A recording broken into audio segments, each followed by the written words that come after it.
है जज्बा जुनून तो हिम्मत ना हार, जुस्तजू जो करे वो छुए आसमान। आदाब, स्ट्रेट लाइन में आपका स्वागत है।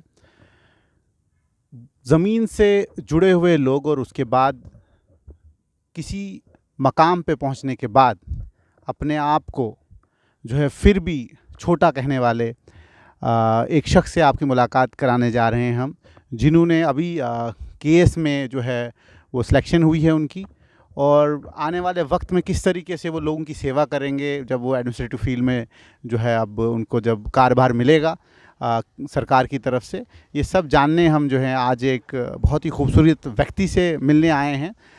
उनका नाम विवेक रतन है।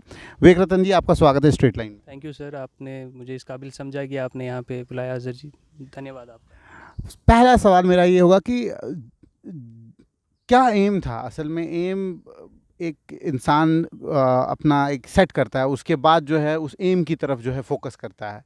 तो बचपन से लेके अब तक कितने उतार चढ़ाव आए, क्योंकि दर्शक जानना चाहते हैं, ख़ासतौर पे वो बच्चे जो बच्चे कॉम्पिटिटिव एग्ज़ाम्स के लिए 5-5 6-6 साल जो है लगाते हैं, उनके लिए किस तरीके से आपने बचपन से लेके जब आपको अभी ये मकाम मिल गया है केएस में आप सेलेक्ट हो गए हो, तो किस तरीके से आपने ये चीज़ें पाई?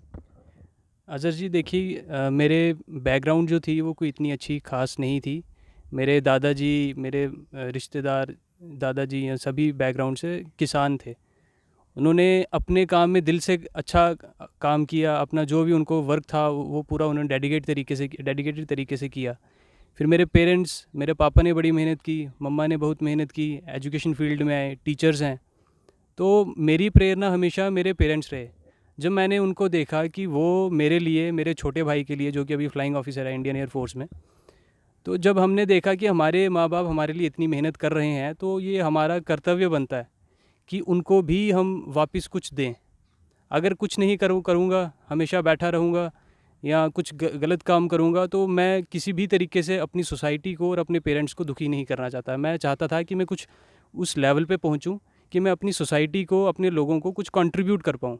हमेशा ये सोच नहीं रखनी चाहिए कि हमें क्या मिल रहा है।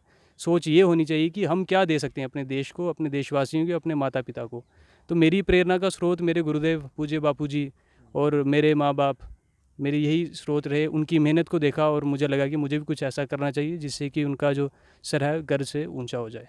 कभी कभी ऐसा लगता है लोगों को कि जैसे इंसान जब अपने मज़हब को प्रेम करने लग जाता है, अपने धर्म के साथ जो है जुड़ा रहता है, तो उसको लगता है कि वो ज़्यादा ही कुछ हार्श हो गया। क्या आपको लगता है कि भाई ये जो चीज़ अभी आपने जो केएस की एक उपलब्धि आपके अभी आंचल में है, तो इस उपलब्धि को पाने के लिए धर्म ने भी आपका बहुत साथ दिया? देखिए, धर्म हमेशा हमें सच्ची राह दिखाता है।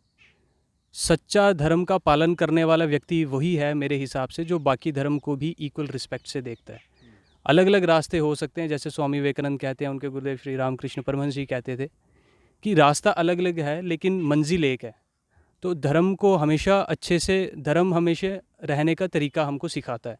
तो मुझे जहाँ तक लगता है हमेशा धर्म का सच्चे दिल से पालन करना चाहिए। धर्म रक्षित रक्षित है। यदि आप धर्म की रक्षा करने का प्रयत्न करोगे तो धर्म आपकी रक्षा करेगा। और जो ख़ास तौर पे जो मॉरल एटिकेट्स होते हैं, जो एक बच्चे को बचपन से ही माँ बाप देते हैं, तो लगता है कि भाई वो एटिकेट्स भी जो हैं एक बच्चे को सही राह की तरफ ले जाते हैं। बिल्कुल। एक भगवान के साथ अपने आप को जोड़ना, अल्लाह के साथ अपने आप को जोड़ना, आपको अंदर से ही प्रेरणा देता है कि आप जो भी कार्य करोगे हमेशा सच्चे दिल से कार्य करोगे। ये एक किस्म की हमारे ऊपर मॉरल ऑब्लिगेशन हो जाती है, हमको किसी और को नुकसान नहीं देना है। और एक किस्म का ये रहने का तरीका हमें सिखाता है कि हमें अपनी ज़िंदगी किस तरीके से डिसिप्लिन्ड लाइफ में जीनी है। हमको डिसिप्लिन्ड लाइफ जीने के लिए बाहर की पुलिस की ज़रूरत नहीं है, अंदर की पुलिस की ज़रूरत है, और वो हमें धर्म सिखाता है। तो बचपन से जब आपने मतलब आप स्कूल जाते थे, पढ़ते थे, तो कोई लक्ष्य था ऐसा कि भाई एडमिनिस्ट्रेशन लाइन में ही जाना है, पुलिस लाइन में जाना है, या कोई ऐसा लक्ष्य बनाया था आपने पहले? मेरा वैसे टिपिकली स्टार्टिंग से कोई ऐसा एम नहीं था। मेरा बस टारगेट यही था कि मैं अभी जो कर रहा हूँ वो सही तरीके से करूँ। और धीरे धीरे शायद मैं अपने आप को किस्मत वाला भी समझता हूँ कि धीरे धीरे मुझे अपने आप ही मेरे लिए लाइनें खुलती गई कि अब मुझे ये करना चाहिए या वो करना चाहिए। जैसे कुछ कहीं पहले के प्री डिटरमाइंड होते हैं कि अब मुझे ये करना है, मुझे आगे जाके ये बनना है। वैसा मेरा नहीं था। मेरा बस यही था कि अभी जो मैं पढ़ाई कर रहा हूँ वो सही तरीके से करूँ, मेरा प्रेजेंट में ही रहा, फ्यूचर का बारे में मैंने कम ही सोचा था। बहुत सारे लोग ये कहते हैं कि विवेक जी बड़े सीरियस रहते हैं चीज़ों में, कभी मजाक वगैरह में बहुत कम रुचि रखते हैं, तो ये सच है कि झूठ है? नहीं, मजाकिया तो खैर सभी को मजाक अच्छा लगता है। तो सीरियस एक इनहेरेंट एक कैरेक्टर होता है, कोई सीरियस होता है, कोई नॉन सीरियस होता है। और कई बार जब मैं मजाक करता हूँ अपने दोस्तों से, तो उनको लगता है शायद मैं सीरियस कोई बात कर रहा हूँ, फिर उनको मुझे बताना पड़ता है कि मैं नॉन सीरियस हूँ, मैं मजाक कर रहा हूँ। तो हाँ, शायद ये मुझे मेरे में कैरेक्टर है कि थोड़ा दूसरी serious बात रहता ये हूँ। दूसरी बात ये है विवेक जी कि कभी ऐसा वक्त आया, ऐसा मोड़ आपकी ज़िंदगी में आया जिस वक्त आपने कहा यार नहीं, अब कोई दूसरी जॉब छोटी मोटी मिल जाए तो ज़िंदगी उसी से बसर कर लूँ? ये अब मैं जो बोलूँगा ये एक किस्म की मैं सभी के लिए बोल रहा हूँ, तो बिल्कुल ये वक्त आता है। हार्श कंडीशन सभी को फेस करनी पड़ती हैं। अब जैसे केएएस का तो प्रोसेस चल रहा था, 2018 से चल रहा था, 2020 में रिज़ल्ट आया, बीच में पोस्ट्स आई अकाउंट असिस्टेंट की, 4th क्लासेस की। एक टाइम तो मेरे दिमाग में ये आया कि अकाउंट असिस्टेंट तो चलो मैंने फॉर्म भरा ही था, मेरे दिमाग में आया कि मैं 4th क्लास भी भर देता हूँ, क्योंकि कंडीशंस ऐसी हो गई हैं कि मुझे ऑप्शंस नहीं दिखाई दे रहे थे। इवन कि मैं अभी एमफिल कर रहा हूँ, जेआरएफ हूँ मैं, और एमएससी में भी मैंने 80 से ऊपर परसेंटेज बॉटनी में, डिपार्टमेंट ऑफ बॉटनी से मैंने ली हुई है, और अभी एमफिल भी मैं वहाँ से कर रहा हूँ। लेकिन ऐसी कंडीशन आती है जब आपको लगता है कि अब मुझे अपने आप को किसी तरीके से संभालना है। तो कहीं ना कहीं मेरे दिमाग में था कि अब फॉर्म्स आ रहे हैं तो मैं 4th क्लास का भी लगा लेता हूँ। हालांकि फिर घर वालों ने थोड़ा मना किया है कि तुमने मेहनत की है, तुम्हें जो डिज़र्व करते हो वो तुम्हें मिलेगा। लेकिन हाँ, ऐसी कंडीशंस, हार्श कंडीशंस आती हैं, अप डाउन आते हैं। लेकिन मेन चीज़ ये होती है कि आपको मेंटल स्टेबिलिटी बनाए रखनी है। जैसे मेरा एक वाक्य है, मैं भगवान के लिए कहता हूँ, I am his, he is mine. वो मेरा है और मैं उसका हूँ। तो आप दिल से मेहनत करो, जो ऊपर की फोर्स है, जो नेचुरल फोर्स है, वो आपके साथ हमेशा रहेगी। कभी ऐसा हुआ कि आप बड़े ही उदास हो गए हो, मायूस हो गए हो, जैसे बहुत सारे बच्चे होते हैं जब ट्राई कर रहे होते हैं रिजल्ट नहीं आ रहे होते हैं, तो माँ बाप आए, कहा कोई बात नहीं हम हैं, इस तरह का कभी वाक़ा आपके साथ हुआ? बिल्कुल अज़हर जी, यहाँ पे मैं अपने आप को बड़ा लकी मानता हूँ कि हार्श कंडीशंस तो आती हैं और कई बार लगता है कि शायद नहीं होगा। और मैं अपने आप को लकी इसलिए भी मानता हूँ कि मेरा फर्स्ट अटैम्प्ट में 11th रैंक हो गया। नहीं तो बहुत कैंडिडेट्स बहुत मेहनत करते हैं और कई बार उनको डिज़ायर्ड रिज़ल्ट नहीं मिलता है। उस टाइम आपको सपोर्ट करते हैं आपके पेरेंट्स। मेरा जैसे था, मेरे पेरेंट्स ने हमेशा मुझे सपोर्ट की, और उनकी सपोर्ट थी, साथ में साथ मेरे दोस्तों की भी बड़ी सपोर्ट थी। शायद मुझे अपने पे इतना विश्वास नहीं था जितना उनको मुझ पे था कि नहीं विवेक, तू कर लेगा।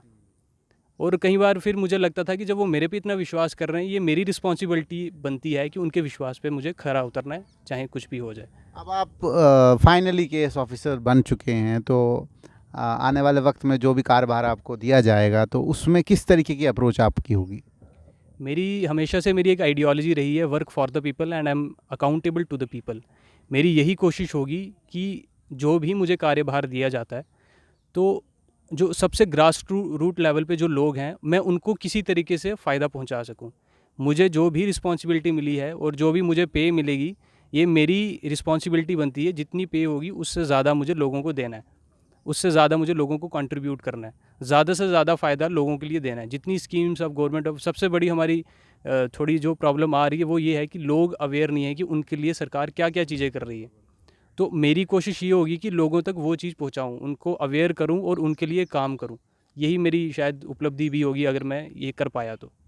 जो जो गुरु आपके रहे हैं ख़ास तौर पे बचपन से लेके अभी जब एमएससी भी आप एमफिल कर रहे हैं, तो उन गुरु के लिए कोई आप शब्द बोलना चाहें? मैं गुरुओं के लिए, जितने भी मेरे टीचर्स, मेरे पूज्य गुरुदेव बापूजी रहे हैं, तो इनके लिए तो मैं केवल यही कह सकता हूँ, गुरु बिन ज्ञान ना उपजे, गुरु बिन मिटे ना भेद, गुरु बिन संशय ना मिटे, जय जय जय गुरुदेव। तीरथ का है एक फल, संत मिले फल चार, सदगुरु मिले अनंत फल, कहत कबीर विचार। क्या बात है, क्या बात है! कितनी खूबसूरत तरीके से जो है इन्होंने अपने गुरुओं का बेशक जो है एक अदब रखा। और हम इनसे फिर पूछेंगे कि विवेक जी, आपका विवेक रतन नाम है, तो रतन तो एक ऐसी अनमोल चीज़ होती है। तो जब ये नाम आपका नामकरण किया था माँ बाप ने, तो उस वक्त क्या सोच के नाम रखा था? कभी आप इसके पीछे कोई स्टोरी है? जी, इसके पीछे स्टोरी, विवेक के पीछे भी स्टोरी है और रतन के पीछे भी स्टोरी है। मेरा जन्म श्री राम कृष्ण परमहंस चैरिटेबल ट्रस्ट जो स्वामी विवेकानंद ने शुरू की थी, मेरा वहाँ पे उसी हॉस्पिटल में जन्म हुआ। तो मेरे नाना जी ने मेरी मम्मा को कहा कि इसका नाम, क्योंकि स्वामी विवेकानंद हॉस्पिटल में पैदा हुआ, तो इसका नाम भी विवेक होगा। तो उस हिसाब से अगर चलते तो मेरा नाम विवेक शर्मा होता। मेरे पापा का नाम रतन लाल शर्मा है। तो पापा ने कहा कि अब जो मेरा बेटा है, मुझे भी अपना नाम इसके साथ जोड़ना है। तो इसलिए मेरा नाम अब विवेक रतन है। विवेक स्वामी जी, मैं एक किस्म का रिज़ल्ट हूँ मेरे पेरेंट्स का और मेरे बुज़ुर्गों का, जो उन्होंने मेहनत की है। शायद मैं एक प्रोडक्ट हूँ, मैं खुद से कुछ भी नहीं हूँ, खुद से मैंने कुछ नहीं किया है। कभी लगता था कि 11th रैंक आपका होगा, क्योंकि आप तो सिर्फ मेहनत कर रहे थे, तो इतना था प्रोबेबिलिटी कि 11th में फर्स्ट 20 रैंक्स में आपका नाम होएगा? इतना एक्सपेक्टेड नहीं होता, क्योंकि ये पैटर्न कुछ ऐसा है कि प्री से लेके इंटरव्यू तक हमको कुछ नहीं पता होता कि आपके मार्क्स कितने हैं या कुछ भी। पूरा यूपीएससी के तरीके का पैटर्न है कि ये नहीं पता होता है, एक किस्म का अंधेरा ही होता है। तो जब एकदम से रिजल्ट आता है तो कई बार शौक भी लगता है, अच्छा ये हो गया। कई स्टार्टिंग में तो विश्वास भी नहीं होता है, लेकिन मुझे खुशी है कि कोर साइंस में टॉप 16 में मैं अकेला कैंडिडेट हूँ, जोलॉजी ऑप्शनल में। तो मुझे खुशी है कि चलो मेरी मेहनत रंग लाई, और भगवान ने सभी ने साथ दिया, मेरी मेहनत ने भी साथ दिया मेरा, और चलो एक अच्छा रैंक भी मुझे मिल गया। तो पूरे जम्मू कश्मीर और पूरे भारतवासियों के लिए कोई मैसेज आप देना चाहें, और ख़ास तौर पे उन बच्चों के लिए जो अभी शायद ख्वाब देख रहे हैं केएएस का, अगर पोस्टें आई तो, नहीं तो आईएएस के लिए, और आगे आपका जो है, पहले इसका जवाब दें कि आगे आने वाले वक्त में क्या बस यहीं केएससी पे ही ठहराव है कि आगे भी कोई इसके आगे कॉम्पिटिटिव आईएएस वगैरह के लिए ट्राई मार रहे हैं?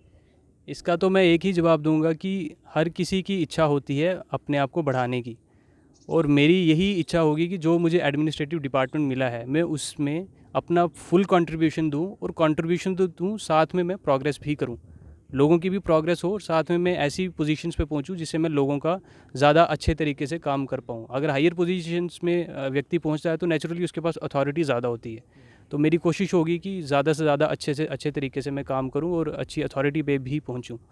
तो बाकी जो लोग आगे पीछे जो सुन रहे हैं मेरा, उनको सभी को एक ही मैसेज होगा कि आप सच्चे दिल से मेहनत कीजिए, सच्चे दिल से पुरुषार्थ कीजिए, आपको सफलता अवश्य मिलेगी। आज नहीं तो कल सफलता आपके चरण ज़रूर चूमेगी। चलते जाएं चलते जाएं, आपको जो है मंजिल ज़रूर मिल जाएगी। तो ये चीज़ें जो है बड़ी खूबसूरत तरीके से आखिर पे इन्होंने समेट ली कि आपने चलते जाना है, स्ट्रेस नहीं लेना है, और जो बच्चे रह गए, किसी भी एग्ज़ाम में रह गए, उनको मेहनत करनी है। वो कोई व्यक्ति नहीं है जिसकी ज़िंदगी में स्ट्रगल नहीं है। स्ट्रगल इन्होंने भी की है, तब जाके जो है इनको अभी कश्मीर एडमिनिस्ट्रेटिव सर्विसेज मिली है। और आने वाले वक्त में लगता है जिस तरीके से मेहनत करते हैं कि आईएएस भी ये छू जाएंगे। तो जब आईएएस ऑफिसर होंगे तब भी हम इनका इंटरव्यू करेंगे। तब तक दीजिए इजाज़त, जुड़ते रहें स्ट्रेट लाइन के साथ।